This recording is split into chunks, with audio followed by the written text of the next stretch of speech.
네, 여러분 반갑습니다. 2023년 5월 9일 주가롱쌤의 주식시장 마감시장 이슈 정보 살펴보도록 하겠습니다. 저는 해외시장부터 살펴보고 가도록 하겠습니다. 다우존스 산업지수만 소폭 하락했고요. S&P 500과 나스닥 종합은 모두 상승 마감했습니다. 장 초반에는 좀 이제 하락하는 모습이긴 했습니다만 장 막판에 S&P 500과 나스닥 종합은 상승으로 전환이 되었습니다. 다우존스 산업지수가 0.17% 하락하면서 33,618.69로 마감되었고요. S&P 500은 0.05% 상승하면서 4,138.12, 나스닥 종합도 0.18% 상승하면서 12,256.92로 마감되었습니다. 4월 소비자 물가지수 발표를 5월 10일에 지금 앞두고 있는 상황입니다. 지수 변동폭이 좀 심화되고는 있습니다만은 예상치에 부합되는 선에서 CPI가 발표될 것이라는 예상의 장막판 지수들이 재차 반등에 성공하면서 S&P 500과 나스닥 종합은 플러스, 다우존스는 소폭 하락 마감하긴 했습니다만은 뭐 보합권에서 마감했다라고 보시면 될 것 같아요. 일단 뭐 4월 소비자 물가지수 예상치가 5%대로 예측이 되고 있는 가운데 예측치긴 합니다만은 최근에 이제 이 그래프, 이 지수, 소비자 물가지수 지표가 점진적으로 하락세를 보이고 있기 때문에 요번에도 이제 실제 예측치에 부합하는 그런 모습이 나오지 않을까라는 것에 힘이 좀 실리고 있는 상황이고요. 이제 중요도가 좀 떨어지긴 하지만 어제 발표된 소비자 인플레이션 예상치 1년 후에 얼마로 예상을 될 것인가라는 그 예상치에 기존 4.7%보다 4.4%로 좀 낮아진 0.3% 낮아지는 하향 안정화되는 그런 모습이 좀 나왔기 때문에 요번에 소비자 물가 지수도 예측치에 부합하는 그런 상황이 나올 것이다라는 것이 판단이 되고 있습니다. 뭐 일각에서는 지금 최근에 유가가 또 상승을 하고 있기 때문에 요번에는 뭐 더 높게 나올 수도 있다. 예측치보다 높게 나올 수도 있다라고 얘기를 하긴 합니다만은 차트 유가 차트를 잠깐 보시면은 4월도 그랬고요. 3월도 그랬고 이 발표치 나올 때 유가가 최근에 뭐 계속해서 급등이 나왔습니다. 그럼에도 불구하고 앞선 이 막대 그래프에서 보듯이 점진적으로 CPI 이 지수가 점점 떨어지는 모습을 보였기 때문에 이번에도 거의 부합한 모습이 나오지 않을까라는 생각을 해보게 되고요. 다만 이제 중장기 인플레이션 같은 경우에 연준이 목표치를 2%로 잡고 있는데 그에 상회하는 2.6에서 2.9%로 이제 발표가 되면서 여전히 좀 높은 상황이다. 그래서 이제 인플레이션에 의한 이제 소비자의 어떤 소비 형태가 위축될 것이다라는 우려가 좀 나오고 있는 상황입니다. 이런 우려가 나오게 되면은 연준의 금리 인하 발표가 조금 더 앞당겨질 수 있는 상황이기 때문에 요거는 뭐 그렇게 나쁜 소식은 아니다라고 보시면 될 것 같습니다. 자, 해외 이슈 종목 살펴보도록 하겠습니다. 미국 지방은행의 파산 문제가 수면 아래로 잠시 모습을 감춘 상황에서 기술주들의 랠리가 이어지면서 나스닥은 상승 분위기를 이어갔습니다. 최근 웨스턴 얼라이언스 뱅코프의 급등락으로 주가가 요동치고 있었습니다. 그런 가운데 일단 하락은 멈췄고요. 그런 상황에서 상승 반전이 되긴 되었습니다. 다만 이제 아직도 하락 추세를 크게 벗어나지 못하고 있는 상황이기 때문에 얼마든지 요걸 빌미로 해서 재차 급락이 나올 수 있는 상황입니다. 최근에 미국에 투자하시려고 하시는 분들, 은행주들 많이 투자를 하신다고 하시는데 요것도 다시 한번 생각을 해보셔야 될 것 같습니다. 해외 차트 잠깐 보고 가시면요.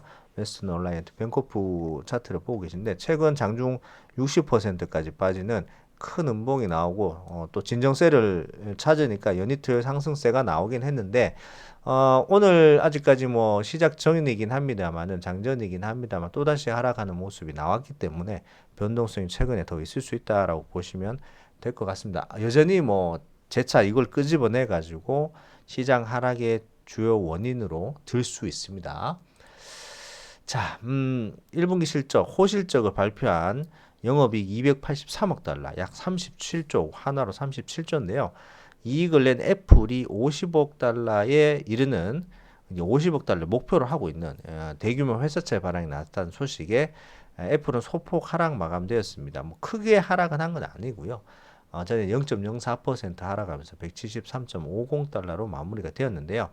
1분기 영업 실적이 37조라는 어마어마한 금액을 냈는데도 불구하고 왜 회사채를 발행했느냐라는 의구점이 드실 수 있는데 보통 이제 회사채를 발행을 할 때는 회사의 어떤 자금 확보, 경영상의 어떤 현금 확보를 위해서 일반적으로 하는 게 정상적이긴 한데 뭐 애플 같은 경우에는 워낙 초거대 기업이다 보니까 현금 흐름 확대에 대한 자신감으로 인해 가지고 거기에 대해서 대규모 채권을 발행을 해서 그 채권으로 유입된 현금으로 자사주를 매입한다는 등, 그다음에 아니면 일부 뭐 부채도 갚을 수도 있겠지만은 주가에 더 긍정적인 방향으로 사용될 수 있다라는 분석이 나오면서 큰 우려는 뭐 그게 없다라는 모습을 좀 보여주고 있는 거예요. 애플 차트를 보시면 최근에 실적 호조로 인해서 주가가 굉장히 오버슈팅 나와 있는 상황이고 연중 신고가가 나와 있는 상황입니다. 소폭 뭐 오늘도 하락이 나올 것으로 보이시긴 합니다만 여전히 강한 상승세를 유지하고 있기 때문에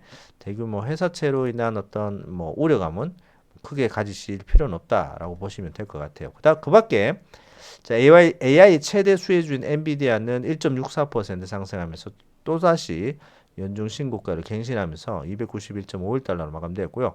알파벳 A도 2.08% 상승하면서 107달러, 테슬라도 1.02% 상승하면서 171.79달러, 메타도 0.22% 상승하면서 233.27달러로 마감되는 상황이었습니다. 전체적인 기술주들의 상승 랠리가 쭉 이어지고 있는 상황입니다. 국내 이슈 한번 살펴보도록 하겠습니다.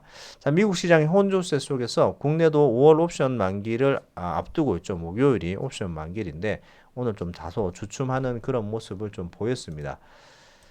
자, 2차 전지 관련주들이 최근 하락세 속에서 코스닥에서 하락폭이 좀 더 커지고 있는 상황이었고요. 외국인들은 이날 코스피에서 의약, 철강, 운수장비, 금융업 등을 골고루 매수를 했습니다. 코스피는 0.13% 하락하면서 2510.06으로 마감되었고요. 코스닥은 0.76% 하락하면서 835.85로 마감되었습니다. 원달러 환율은 전일보다 0.19% 상승한 1323원 90전으로 마감되었습니다. 코스피 개인은 1771억 매도했고 외국인은 1406억 매수, 기관은 381억 매수. 그 다음에 코스닥은 개인에서 1686억 매수했고요. 외국인과 기관은 각각 1093억 515억 매도로 마감이 되었습니다. 최근 상승세를 좀 이어가지 못하고 눌림목에서 변동성이 좀 나오는 그런 상황인데요. 차트 잠깐 가서 보시면은 최근 코스피 같은 경우에는 2500선에서 좀 공방을 보이고 있는 그런 모습이고요. 코스닥 같은 경우에는 상승세가 워낙 가팔랐기 때문에 850선에서 지금 등락을 반복을 하고 있는 그런 상황입니다. 자, 이슈 종목들 한번 살펴보도록 하겠습니다. 국내 이슈 종목입니다. 삼성전자가 전고점 66,500원대를 돌파하기 위해서 안간힘을 좀 쓰고 있는 가운데 금일은 0.91% 하락하면서 65,300원으로 마감되었고요. 삼성전자가 하락하다 보니까 SK하이닉스도 덩달아 하락했습니다. 1.58% 하락하면서 87,300원으로 마감이 되었네요. 최근 2차전지 관련주들이 힘을 좀 못 쓰고 하락세를 보이고 있는 가운데 금일도 소폭 상승이 그치는 모습이었습니다. LG에너지솔루션만 상승을 했고요. 0.9% 상승하면서 56만 3천원으로 마감되었고 LG화학과 삼성 SDI는 각각 0.55%, 0.58% 하락 마감되었습니다. 특히나 이제 에코프로 비행과 에코프로, LNF, 코스닥의 시총 상위 종목들이 2% 하락하면서 하락폭을 좀 키웠는데요. 에코프로비엠이 2.07% 하락하면서 23만 7천원, 에코프로도 2.35% 하락하면서 62만 3천원, LNF도 2% 하락하면서 24만 5천원으로 각각 마감이 되었습니다. 최근 강한 상승세를 보고 있는 종목이 바로 자동차 관련주인데요. 금일도 상승세를 이어갔습니다. 현대차가 1.23% 상승하면서 20만 5천원, 기아도 0.57% 상승하면서 87,600원, 현대모비스도 1.13% 상승하면서 22만 4천원으로 마감이 되었습니다.